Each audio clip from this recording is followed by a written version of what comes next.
Meus irmãos, graça e paz do Senhor Jesus Cristo a todos os santos que aguardam com expectativa a volta do Mestre. Quem sabe um dia desses, essa semana talvez, os céus se abram e ouçamos as trombetas e subamos para os céus. Quem sabe num dia desses o Rei está voltando, o Rei está voltando. Glória a Deus, não vemos a hora que Ele volta. Meus irmãos, eu não sou vendedor de livro, mas eu trouxe só alguns livros. Um lançou a semana passada, que é a Reforma Protestante. Nós estamos fazendo 500 anos da Reforma, chamada Reforma Protestante, 31 de outubro de 1517. E tem esse livro do Henry Nouwen, é um teólogo holandês já falecido, e eu resumi todo o pensamento dele, então vai estar lá com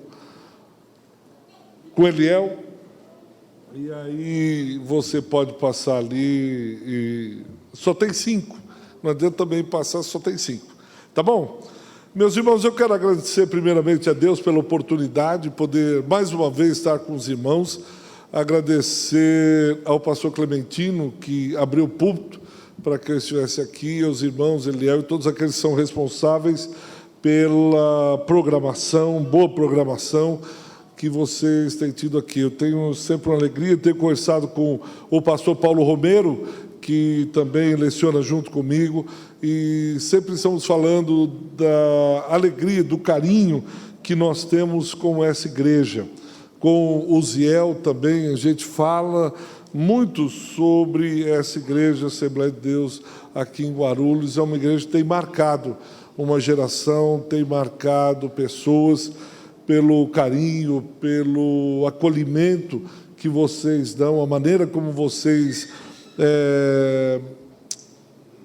louvam o Senhor, servem a Ele, é uma maneira muito especial, e nós temos sempre comentado, vocês são sempre mencionados nas nossas conversas. Então, graças a Deus por isso. Eu queria que você abrisse a sua Bíblia no capítulo 6 de Gênesis.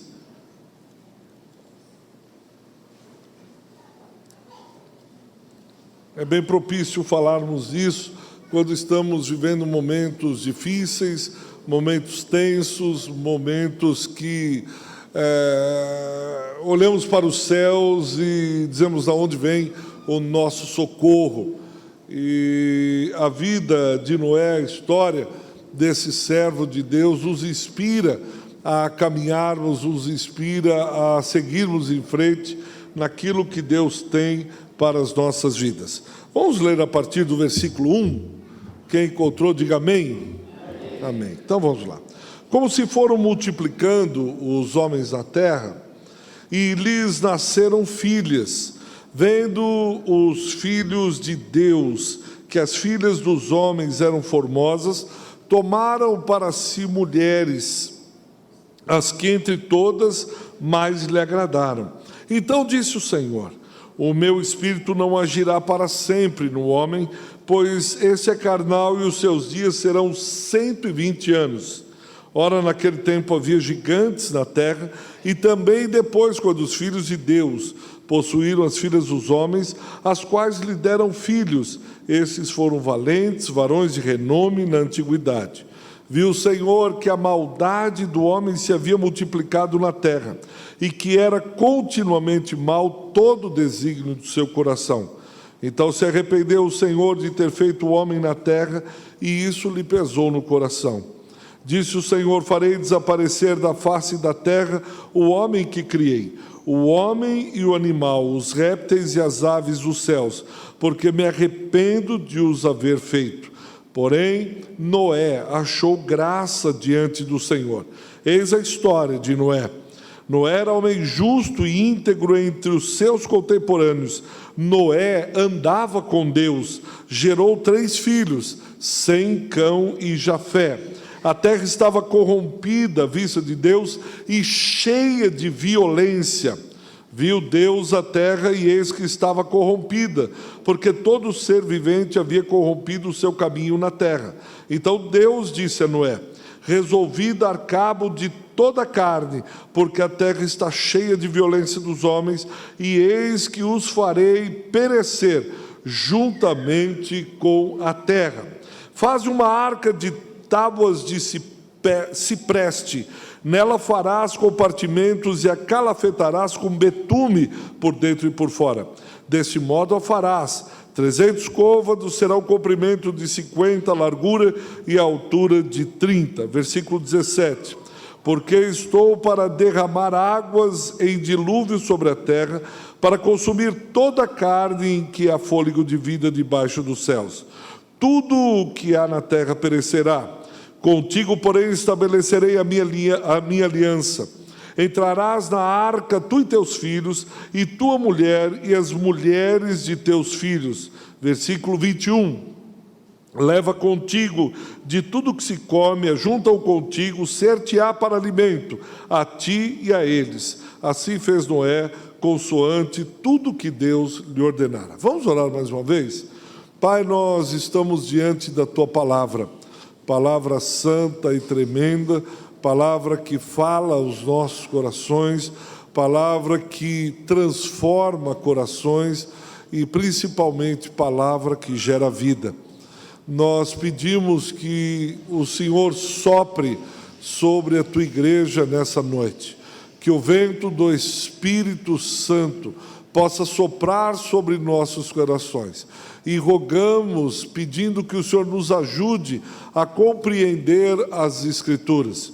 Seria incabível, impossível entendê-las sem a ajuda do Teu Espírito Santo, uma vez que as coisas espirituais se discernem espiritualmente. Eu peço que os nossos corações estejam abertos para colher essa semente eterna que será semeada nessa noite, e que possa produzir frutos e alimentar a muitos, e possamos sair daqui transformados, mais parecidos com Jesus de Nazaré, que possamos sair daqui amando mais o Senhor, que possamos sair daqui desejosos de fazer a Tua vontade, porque isso cabe à Tua palavra e é ministério do Teu Espírito Santo. Por isso, nós declaramos a nossa absoluta insuficiência e incapacidade de compreender as coisas espirituais, de compreender as coisas concernentes ao Teu reino. Por isso, nos ajuda nessa noite, cativa a nossa mente e o nosso coração à palavra que o Senhor ministrar nessa noite, e nós sairemos daqui diferentes, muito desejosos de falar, de nos relacionarmos mais contigo, de amarmos mais ao Senhor, servirmos e obedecermos aquele que merece toda a honra, todo louvor e toda a glória. Que tal aconteça no nosso meio, em o nome e pelo amor de Jesus Cristo, nosso Senhor. Amém. Amém. A história de Noé é uma história de um homem que achou graça diante do Senhor, como diz o versículo 8. Ele está vivendo com a sua família e a terra, a sociedade da sua época está muito parecida com o que nós estamos vivenciando hoje nos nossos dias. Se você ler o jornal, olhar no noticiário, ou simplesmente abrir o seu computador, em qualquer local você vai ver o que está acontecendo, por exemplo, no Rio de Janeiro. A maneira e a violência como as gangues, as quadrilhas, os bandidos estão disputando territórios, por exemplo, na Rocinha. Não é diferente aqui em São Paulo, não é diferente no Pará, não é diferente ao redor do mundo. Essa semana o presidente norte-americano discursa num ambiente de paz, discursa num lugar em Nova York onde foi construído para a paz. E ele diz que passaria, atropelaria e venceria a Coreia do Norte, num ambiente supostamente de paz. Incoerente, violento, nonsense, não tem cabimento. São esses os tempos que nós estamos vivendo. De quando em quando ouvimos uma bomba aqui, outra bomba ali, um atentado aqui, outro acolá. Esse é o momento da violência, muito parecido com o que esse homem de Deus vivia, chamado Noé. até que chega a uma medida insuportável. É como a medida dos amorreus. Nós não sabemos exatamente qual é essa medida que o nosso Deus tem para julgar as nações. Só sabemos através das Escrituras que de quando em quando essa medida chega ao topo. E o Deus de toda a terra se levanta e diz: basta, chega, exterminarei o homem. E assim ele o faz. E aí a medida daquela geração chegou ao limite insuportável de corrupção, de violência, de animosidade. E o Deus de toda a terra disse: basta. Mas Noé, como eu disse no versículo 8, acha graça diante do Senhor. E ele chama Noé para uma missão.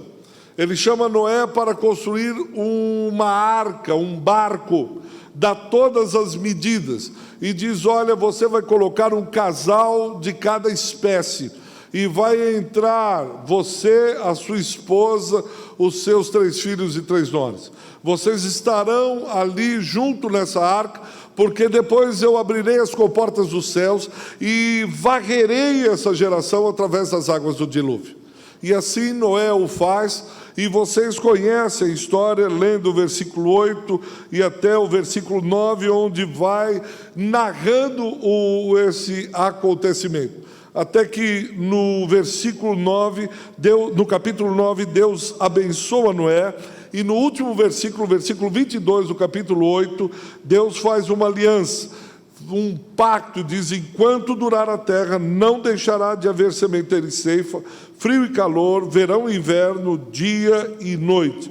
E abençoa a Noé e deixa no céu uma marca, um símbolo da sua aliança, que é o arco-íris até hoje, prova cabal da aliança que Deus fez com Noé. Muito bem, o que esse homem tem, o que essa narrativa tem nessa noite para mim e para você? A primeira coisa está lá no versículo de número 1. Como se foram multiplicando os homens na terra e lhe nasceram filhas. Esses homens estão vivendo o seu dia a dia, como é narrado lá no Evangelho de Mateus. Casavam e davam-se em casamento, iam nos cultos, eles trabalhavam diariamente, eles tinham o seu período de diversão, eles faziam tudo o que todo mundo fazia. Aliás, eles estavam seguindo um ordenamento de Gênesis capítulo 1, versículo 28, quando Deus diz para que o homem se espalhe sobre a terra, gerando filhos, filhas. Esses homens estão, entre aspas, esses homens estão fazendo aquilo que Deus disse para que eles fizessem, que fossem fecundos, multiplicassem e enchessem a terra. Eles estão vivendo como qualquer cidadão normal, como qualquer cidadão de qualquer lugar dessa terra faria, viveria. E alguns resultados aparentemente estão sendo vistos. Eles estão se multiplicando, estão gerando. Mais do que isso, veja o versículo 4. Diz que eles estão gerando varões valorosos, varões valentes, varões de renome. Aqui parece que tudo está acontecendo normalmente. A palavra de Deus está se cumprindo, como Gênesis 1, 28. Eles estão trabalhando, estão gerando filhos, estão casando, estão se dando em casamento, tudo está certo. Não há nada de errado.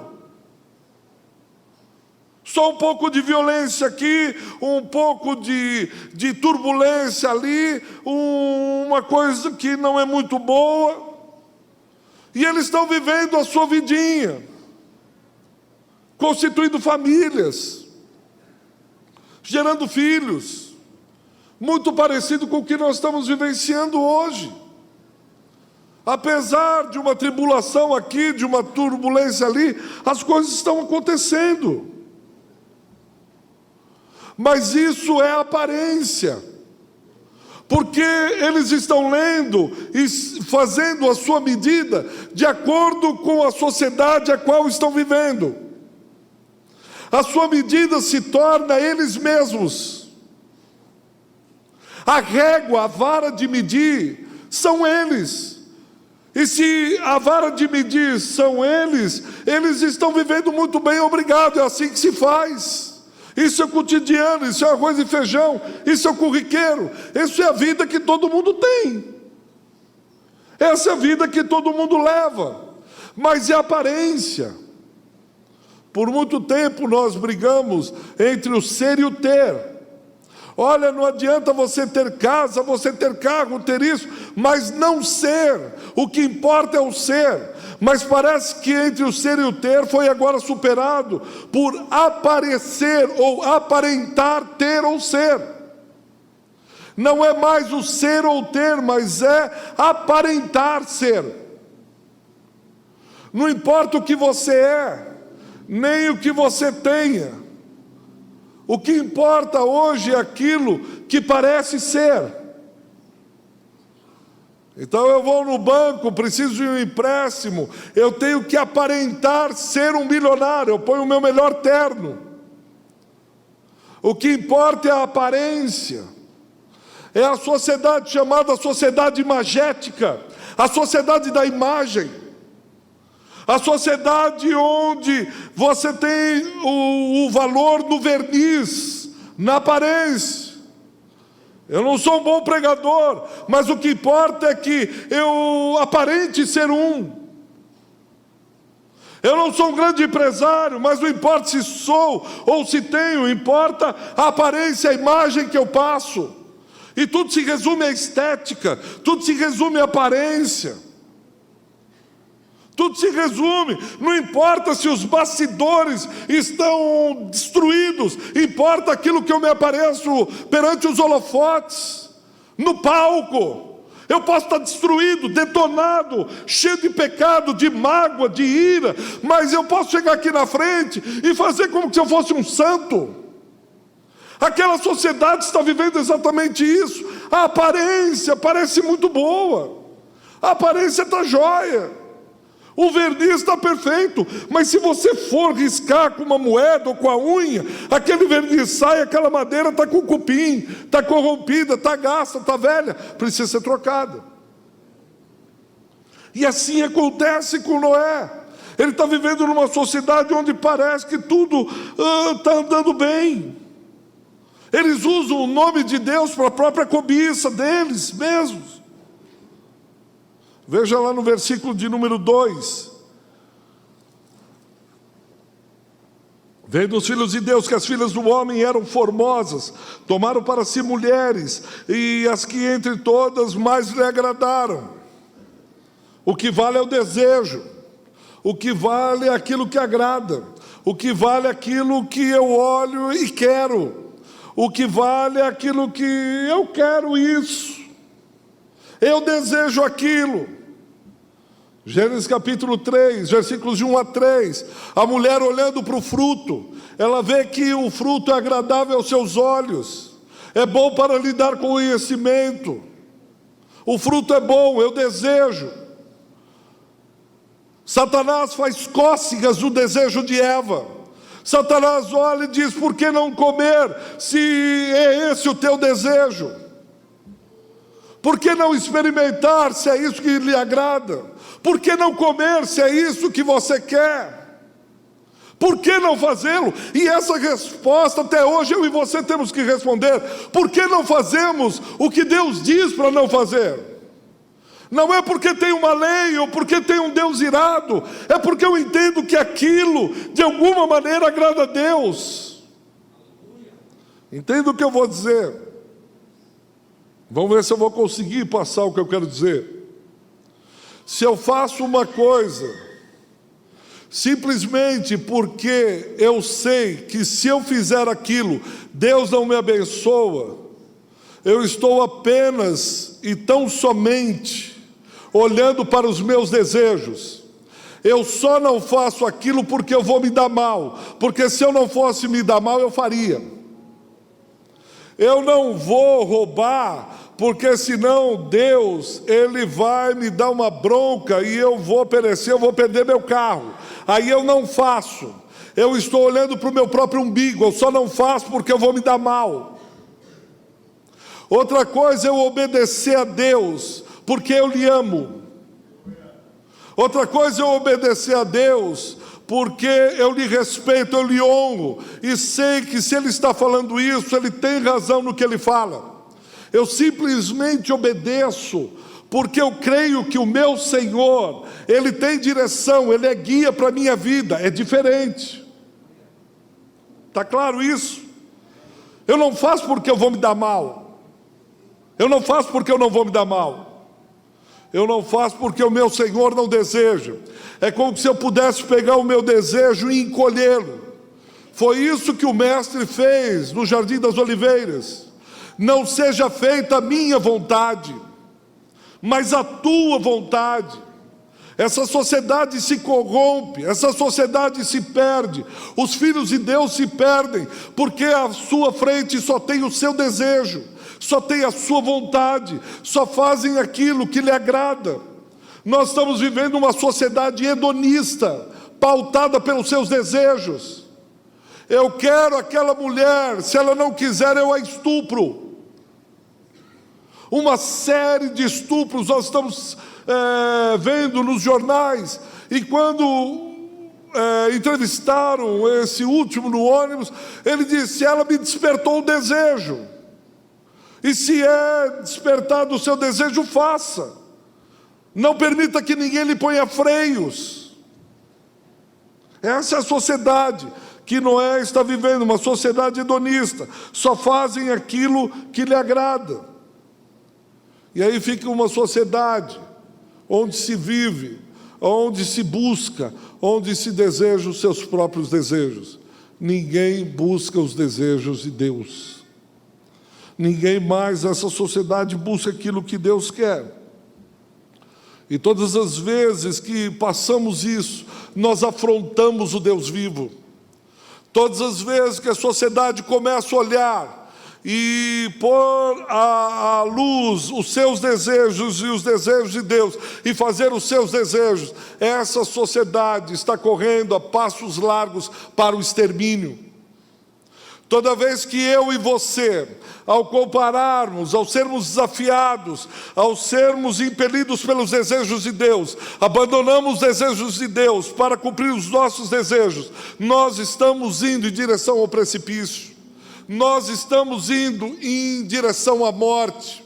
Há caminhos, parecem caminhos de vida, mas no fundo são caminhos de morte, porque buscam o desejo humano e não o desejo do Criador. Por favor, abra sua Bíblia em João capítulo 4, versículo 34. Veja o que o Mestre diz, João 4, 34.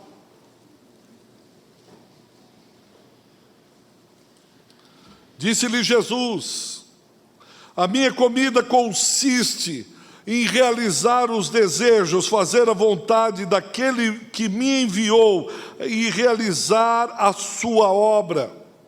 O meu desejo, a minha vontade é realizar a vontade do Pai, o desejo do Pai. Você está em João, abre João capítulo 5, versículo 30, por favor. João capítulo 5, versículo 30. Por isso que Jesus de Nazaré é o nosso espelho. Por isso que Jesus de Nazaré é a nossa medida. Por isso que Jesus de Nazaré, nós temos que imitá-lo. Nós temos que segui-lo. Nós não seguimos e nem temos uma religião. Nós seguimos uma pessoa. Essa pessoa é Jesus de Nazaré. E o que essa pessoa veio, o que esse Deus encarnado fez? A vontade do Pai. Ele veio nos ensinar o que fazer. João 5,30. Eu nada posso fazer de mim mesmo. Na forma porque ouço julgo, o meu juízo é justo, porque não procuro a minha vontade, e sim a vontade daquele que me enviou. Se eu julgo porque eu faço a vontade daquele que me enviou. Você está aberto aí a sua Bíblia em João. Vai para o próximo capítulo, João capítulo 6, versículo de número 38. Eu desci do céu, não para fazer a minha própria vontade. Eu desci do céu, não para realizar o meu próprio desejo, e sim a vontade, o desejo daquele que me enviou. Se o mestre faz isso, fez isso, o que eu e você devemos fazer? Mas vai para João capítulo 7, versículo de número 17. João 7, 17. Se alguém quiser fazer a vontade dele, conhecerá a respeito da doutrina, se ela é de Deus ou se eu falo por mim mesmo. Você quer julgar a doutrina de um homem, quer julgar a doutrina de uma igreja? A medida é quanto essa igreja, quanto esse homem é submisso à vontade daquele que lhe enviou. Quanto esse homem obedece e honra a sua missão. Quanto esse homem é submisso, quanto esse homem sacrifica o seu desejo no altar, para que o desejo, a vontade do Pai seja realizada. Você sabe se a doutrina dele é dele mesmo ou se é de Deus.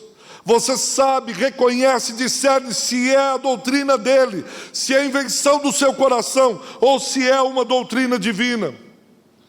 Quanto esse homem realiza a vontade e o desejo do Pai. Eu quero deixar uma segunda pergunta a você. O quanto você tem sido submisso à vontade do Pai? O quanto você entendeu da missão a qual Deus conferiu a você? A quanto você tem consciência do ministério que Deus te deu? Quanto você percebe o propósito de Deus na sua vida e você se submete 100% à vontade dEle? Ontem eu tive uma experiência muito gratificante. Eu fui pregar em São José dos Campos, uma igreja desse tamanho aqui, liderada por 2 jovens, 3 jovens, na verdade, um mais recente. 30 anos, 32 anos. Acabou o culto lá pelas 10 e tanto, ele disse, pastor, o senhor quer almoçar, jantar, disse embora, eu disse, vamos. Ele me levou num restaurante grande, maior do que essa igreja. Ele disse, aqui é o meu restaurante, pastor. Meu pai começou e eu estou tocando. E o senhor quer um filé, uma pizza, etc. Disse, vamos comer, conta a tua história. Ele foi contando um pouco a história. E ele disse, acabamos, ele disse, pastor, mas vem aqui. Vamos andar por aqui. Foi mais umas 3 ou 4 casas para frente. Estava lá um letreiro grande, bonito, rei do hambúrguer. Rei do pastel.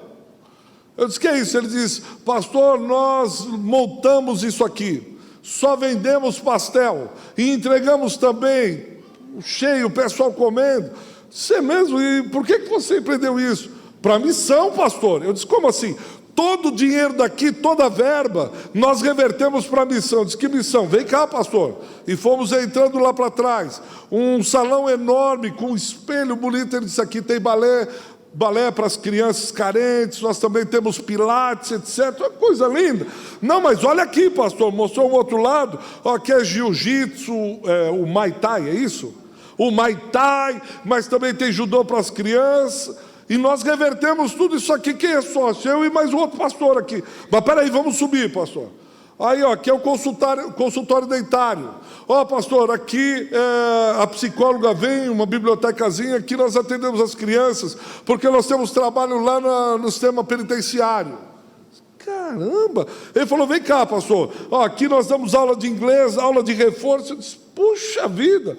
E aqui também, eu disse, mas onde que para esse negócio? Espera aí, pastor, vem cá descer. Aí eram 11h30 da noite e a mocinha do caixa disse, pastor, precisa fechar as contas. Ele disse, eu já venho, deixa eu levar meu amigo. Pastor, vem cá, o senhor vai andando aqui, quando o senhor passar, vai ver lá uma hamburgueria.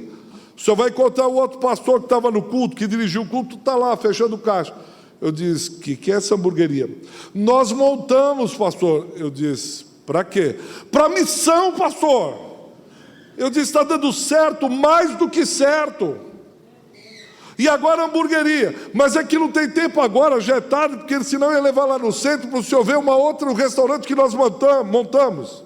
Quer dizer, a missão vai na frente, e a hamburgueria, o pastel, o filé, a pizza vai atrás. E ele foi falando das coisas que eles estão fazendo. Eu disse, meu Deus, 30 anos, você tem que estar trabalhando, construindo patrimônio, pensando na sua mulher, pensando nos seus filhos, pensando não sei aonde. Você tem que enriquecer, você tem que comprar casa própria. Não, sabe o que eles estão falando? Qual é o desejo do Pai? Pastor, Só faz sentido essa pastelaria se for para Jesus. Pastor, essa hamburgueria só faz sentido se for para ele. Só acho que eu vou ficar trabalhando para quê? Aí o rapaz que foi comigo, é meu aluno, eu pedi para ele ir comigo. E nós fomos conversando, ele disse: pastor, eu pedi demissão, quero conversar com o senhor, que eu pedi minha demissão da IBM. Eu disse: por que? Aconteceu algum problema, alguma coisa? Ele disse: não, pastor, isso está pegando o meu coração, eu quero estar no ministério. Eu disse: rapaz, mas você lá na IBM está bem, quantos você tem? 29 para 30 anos. Aí ele falou o salário dele, eu disse: você ganha tudo isso, fora os benefícios. Rapaz, você sabe a época que nós estamos vivendo, de crise.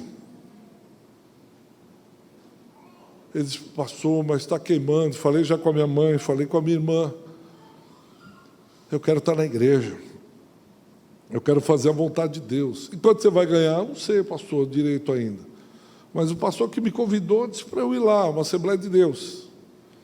Disse: meu irmão, vai ter a sua experiência, vai ter a sua vida. A hora que ele falou o salário dele, os benefícios e tudo, e dizendo o que leva um rapaz de 29 anos olhar para uma carreira, olhar para uma vida, esperando a princesa, para ter a sua casinha, para viver a vida normal que esse pessoal de Noé vivia, que essa sociedade vivia, ter o seu carrinho zero, ter o seu plano de saúde pago.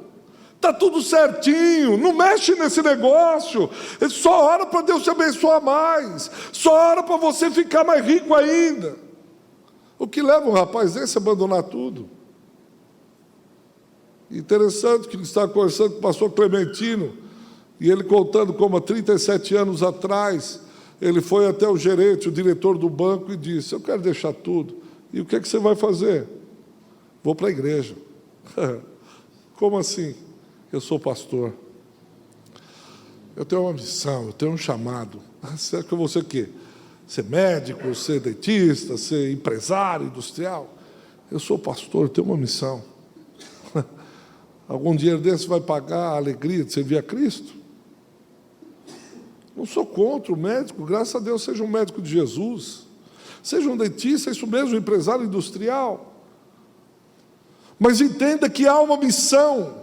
Entenda que é um destino, é um propósito. Entenda que apesar de tudo há um chamado. Aqui Noé está nessa geração, mas ele não se corrompe. Por favor, veja aí o capítulo 6, o versículo 8. Diz que Noé achou graça diante do Senhor. Olha o versículo 9. Noé era homem justo e íntegro entre os seus contemporâneos. Noé andava com Deus. Deus tem os seus referenciais nas gerações. Deus não se permite estar sem testemunha, seja qual for a geração. Noé poderia muito bem dizer: meu amigo, você pensa que é fácil? Lá no trabalho todo mundo corrompe. Você pensa que é fácil? Lá no meu trabalho é uma esculhambação. Esse país é uma bagunça. Política? Nem me fale de política. Impostos, todo mundo sonega. Igreja, eu estou desde pequeno na igreja, aquilo também, todo mundo sai com todo mundo e tal. Eu vou cair na gandaia também. Noé não se permite, porque ele tem um compromisso com o Altíssimo. Ele acha graça diante de Deus. Sua geração está corrompida, mas ele é reconhecido como homem justo e íntegro perante o Deus que o chamou. Ele não fica se justificando. Ele não fica aí dizendo porque os outros fazem eu faço. Ele não se justifica. Que diferença dos nossos pais, Adão e Eva. Estavam no Éden, jardim de Deus. Não havia corrupção, criação de Deus, ambiente 100% santo. Abraçava o leão, mexia na tromba da girafa, estava tudo certinho, tudo graças a Deus. E lá eles se corrompem. lá eles se corrompem. E aqui Noé tem tudo ao contrário. Quantas vezes Noé deve ter dito assim: Deus, mas não ficou ninguém, não há um justo sequer nessa geração, não há um pastor, um presbítero, uma igreja séria, não há um político correto, não há ninguém, o que é que eu estou fazendo aqui? Que diferença entre Adão e Eva e Noé? Um se corrompe no meio de um jardim santo, e o outro no meio de uma geração corrupta. O próprio Senhor olha e diz: Noé é um homem justo e íntegro entre todos os seus contemporâneos. Meu irmão, eu não sei se você tem acompanhado os jornais. Essa semana saiu uma pesquisa do número de suicídios. 30% suicídios infantis. Semana passada, do 9º andar da Universidade Paulista, um aluno se jogou. Essa semana, um doutorando da Universidade de São Paulo entrou no laboratório, colocou uma mochila, pôs um gás e se suicidou. Uma missionária francesa, uma missionária que está na França, brasileira, voltou e disse: pastor, eu preciso voltar, eu tenho que ir para a França. Os jovens estão se matando, se suicidando na França. No Japão, os jovens estão se suicidando. Eles olham para os seus contemporâneos e não veem Noés. Eles não olham, não conseguem enxergar jovens que são justos e íntegros, mas principalmente jovens que andam com Deus, homens e mulheres que andam com Deus no meio de uma geração suicida, homens e mulheres, jovens que andam com Deus numa geração que está se matando na bebida e nas drogas. Homens e mulheres justos e íntegros, homens e mulheres jovens que andam com Deus no meio de uma geração corrupta que se vende por meia dúzia de bananas. Eles não encontram. Eles olham e não veem. Eles olham e não veem. Pelo contrário, zombam, torcem o nariz. Mas enquanto Deus encontrarmos graça nele, serviremos ao Senhor com justiça e integridade, andaremos com o Senhor, ainda que a terra esteja cheia de violência. A igreja tem que ser esse sinal visível do reino de Deus. O mundo precisa aprender o que é viver com aqueles que andam com Deus. Talvez você já tenha tido muitas experiências negativas, difíceis com o povo de Deus. Eu já tive. Talvez você já acreditou em alguns que se disseram cristãos, crentes, pastores, presbíteros, diáconos, bispos, ou simplesmente um obreiro. Mas isso não invalida a verdade de Jesus Cristo. A conduta dos seus discípulos não invalida a mensagem do Mestre, muito menos sua vida. A sua vida continua a falar alto nos nossos corações. E você não prestará contas a esses. Esses, juntamente com você, prestarão contas ao único juiz. E ele é justo e reto. Aquele que sonda os nossos corações, conhece as nossas motivações, sabe quem somos.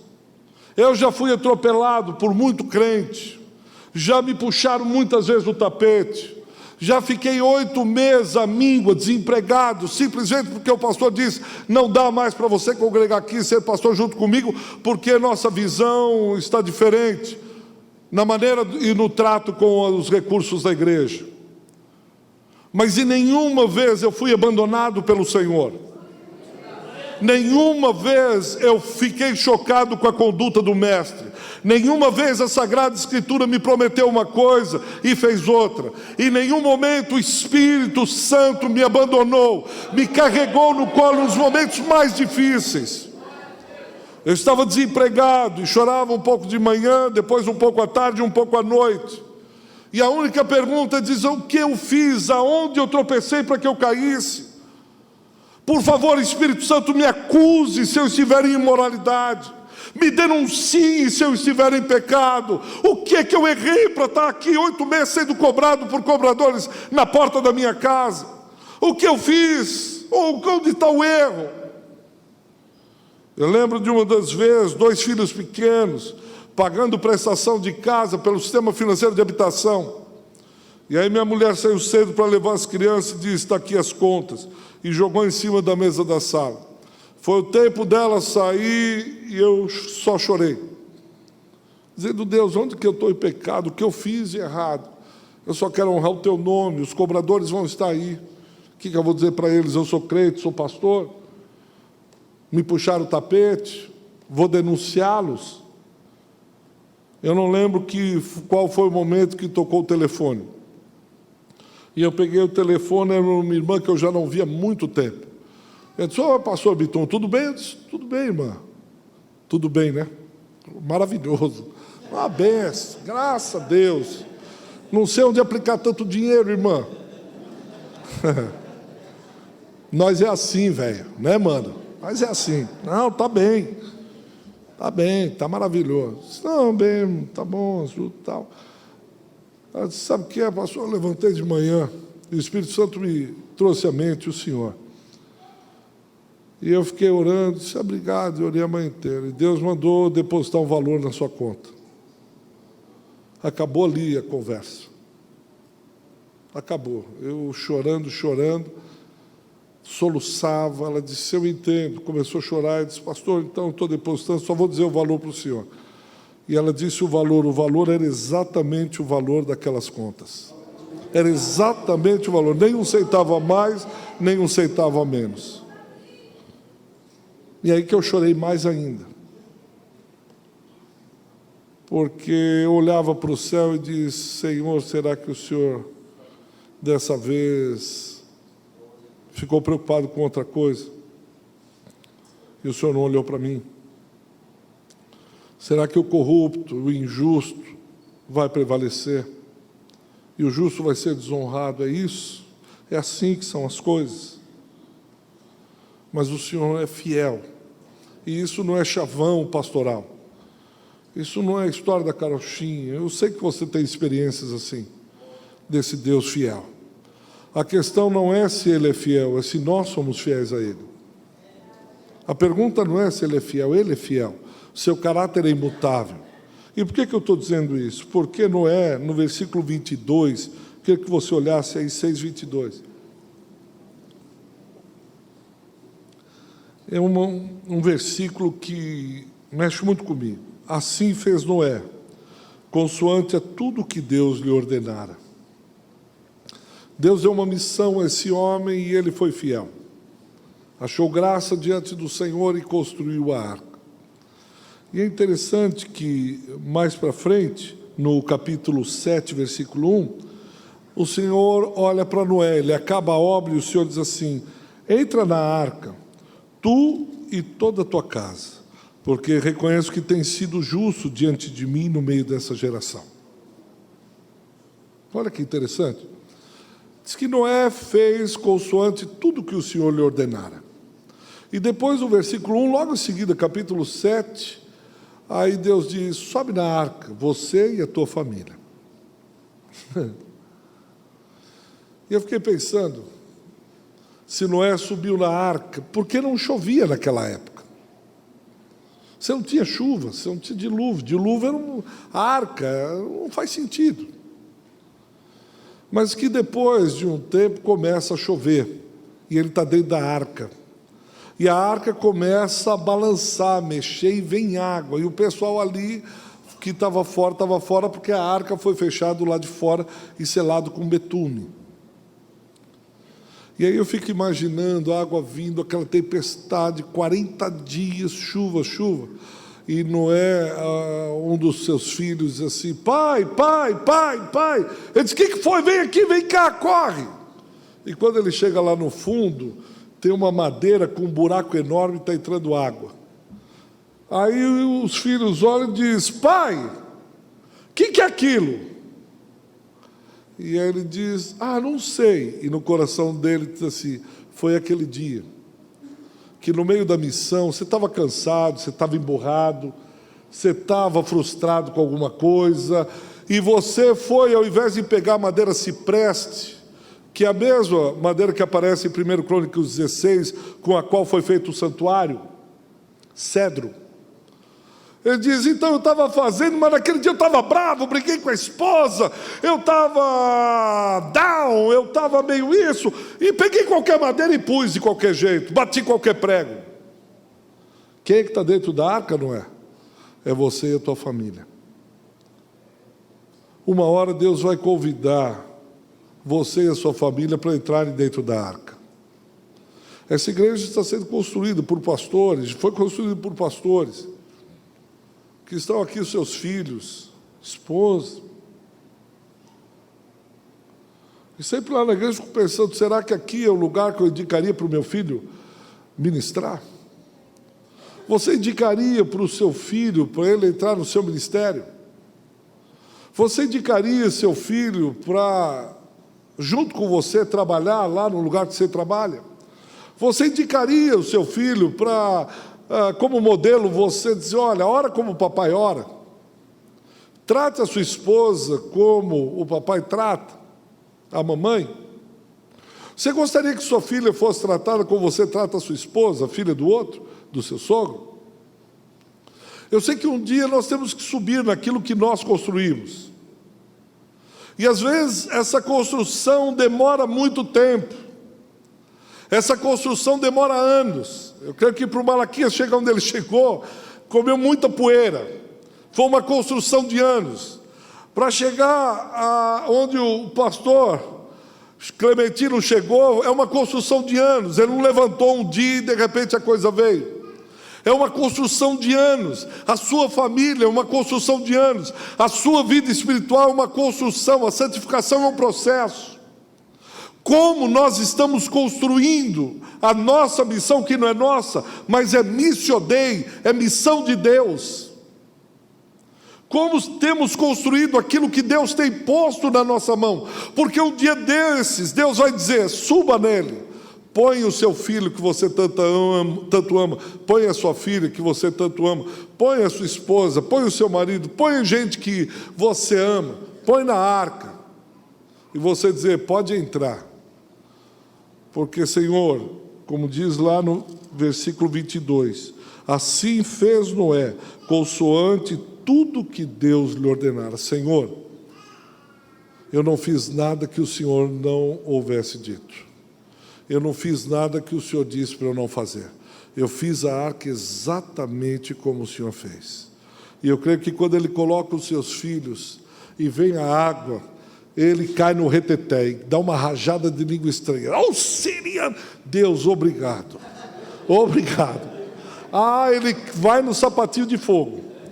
Vai na cospe fogo. Porque ele diz, bendito o dia em que eu construí essa arca da maneira que o Senhor disse. Fiz exatamente o que o Senhor falou. Porque hoje eu olho para os meus filhos, olho para minha esposa e me dá uma paz no coração. Porque eu sei que esse negócio não vai afundar. Eu sei que esse negócio vai passar pela tempestade. E a minha família vai ser salva. Meu irmão, continue firme nos caminhos do Senhor, fazendo da melhor maneira possível e imaginária, consoante tudo que o Senhor tem ordenado a você fazer. E quando Ele disser para você subir na arca, você vai abrir um largo sorriso e vai dizer, graças a Deus. Graças a Deus. Abaixe sua cabeça, feche seus olhos. Eu queria orar pelo seu ministério, meu irmão. Pela obra que Deus conferiu a você, pela obra que Deus pôs na sua mão. Eu queria orar para que você encontre cada dia mais graça no Senhor, encontre mais vigor, ânimo, vontade de servi-lo, porque um dia, quando a sua obra for provada, não será madeira, feno ou palha, pelo contrário, será diamante, prata e pedras preciosas, que passada pelo fogo, pode vir fogo, pode vir água, pode vir Satanás, venha o que vier. Eu fiz consonante tudo que o Senhor me ordenou. Baixe sua cabeça, feche seus olhos e coloque a sua missão, o seu propósito, aquilo que Deus tem posto na sua vida. Se você abandonou por algum motivo, talvez seja hoje o dia da reconciliação, voltar e diz, eu vou voltar à reconstrução da arca. Mesmo que eu não veja chuva no céu, mesmo que eu nunca tenha visto uma gota de orvalho, eu vou continuar firme, porque eu sei que um dia desses a chuva virá, porque Ele disse. Pai, eu quero abençoar o ministério desses irmãos com toda sorte de bênçãos espirituais nas regiões celestes. Eu quero pedir que o Teu Espírito Santo renove o ânimo de cada jovem, de cada varão, de cada varoa, de cada irmão, de cada irmã aqui, Senhor. Que eles tenham uma graça tremenda da parte do Senhor, uma visitação do Teu Espírito nessa noite, para continuarem animados com a Tua obra, vivificados pelo Teu Espírito. Como diz o autor de Hebreus, labaredas de fogo, sejam irmãos e irmãs labaredas de fogo, com o coração, a chama no altar queimando pela Tua obra, na esperança de que um dia o Senhor os colocará dentro da arca, e virá a Tua justiça, virá a Tua honra. Um dia desses o Senhor voltará, um dia desses o Senhor pedirá conta das nossas obras, um dia desses o Senhor honrará o justo, de uma vez para todas. Estaremos na eternidade para todo sempre. Por isso visita esse irmão, visita essa irmã, Consolador. Eu te peço em nome de Jesus, para que ele continue firme, cheio do Teu Espírito. Jamais falte o azeite na cabeça dele, jamais falte a unção na construção, na missão que o Senhor conferiu a esse irmão. Jamais falte isso. Cada dia, Senhor, ele viva cada dia com intensidade, realizando Tua obra. Cada dia, pondo a madeira que o Senhor mandou, pondo o prego onde o Senhor mandou, fazendo exatamente consoante tudo aquilo que o Senhor disse. E que sejam encontrados justos e íntegros no meio de uma geração corrupta, violenta, iníqua. Que tal aconteça no meio dos irmãos. Que assim seja, em nome de Jesus. Amém.